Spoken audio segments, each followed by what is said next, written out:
Most people that come to us asking for girth enhancement, they themselves actually don't have what we consider like a small penis. The standard, the penis size is, and of course it differs from race and ethnicities, and but it's really, anywhere between 4.5 inches. Now you look at flaccid versus, stretched penile length, which is what we use to kind of to put the ruler, and we put the penis on stretch. You really put it on a ruler? We do, absolutely. We put it on a ruler. Interesting. Yeah, we do a stretch, flaccid. Okay. Right? Because you can get a lot of penile shrinkage with just, being in the cold and whatnot. And there's a lot of spongy tissue. And so we put it on stretch, and then we go ahead and we get our ruler out.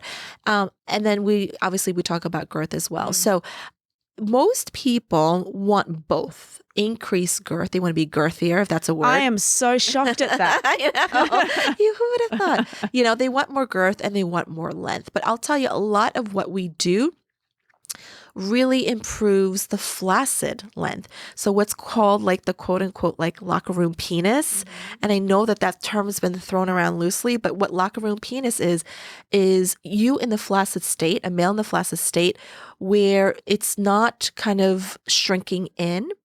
It's not, quote unquote, that buried concealed penis that we actually do surgery for, but we want it to be lengthier. We want it to hang longer. And so in order to do that, we have ways of making the penis a little bit longer. One way is by doing, I'm going to talk least invasive to surgery, right? The least invasive is by doing Botox. And you guys may be thinking like, people do Botox in the penis? Oh, listen, we've got it for trigeminal neuralgia. We've got it for, we can put Botox really anywhere. We can. We put it for hair. We put it for face, right? So Botox in the penis will relax the dartos muscle and allow the penis to hang longer. So that walking around in the locker room where it hangs longer is what a lot of men like, right? Second thing we can do is penile fillers for girth. So fillers is hyaluronic acid. I don't like to use like silicone or any of those permanent injectables because, you can't really take them out if there's any issues or they create granulomas or there's any, lumpy bumpiness and it's cosmetically unpleasing. So we like to do, smooth hyaluronic acid fillers to increase the girth of the penis. And you put that on dartos. So you put it outside. You don't put it inside because there's blood flow inside and you cannot block the blood flow because then you won't get blood flow to the penis and you can't get erections, right? So this is all just for cosmetic enhancement.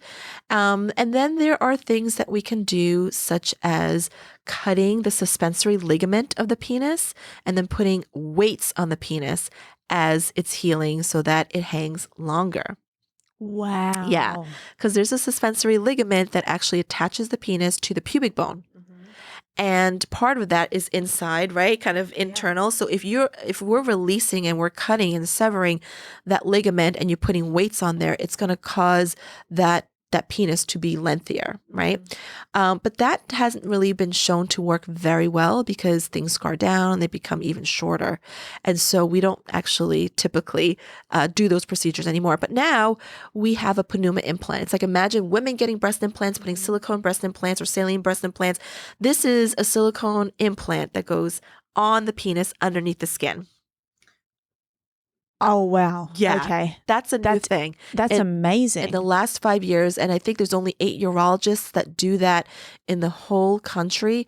And one of my partners does that. And he's very busy with this procedure. Oh, he must be. I'm really happy that you're shining light on this because females get a lot of attention when it comes to cosmetic surgery. And you mentioned, I wouldn't call it cosmetic, but when you mentioned earlier how you look, when it comes to beauty and aesthetics, it's about how you feel. Do men, I can't imagine as many men coming to you for, Botox and fillers and face things, but do they come to you and equate how they feel and how they look at themselves in the mirror with the size of their penis? I would say they're kind of two different populations, at least in my practice. The men that are coming for penile augmentation, I'll say, non-surgical versus surgical, are like a different subset of people. Yes, I think men are caring more and more about their physical appearance, but also their face and their wrinkles. Mainly though, for aesthetics purposes, cosmetic purposes, for men, for face, they care a lot about their hair. Okay, yes. and their teeth, yes, and some wrinkles, right? But everything else they kind of like, they kind of deal with because, they have good testosterone and good skin most of the time, right?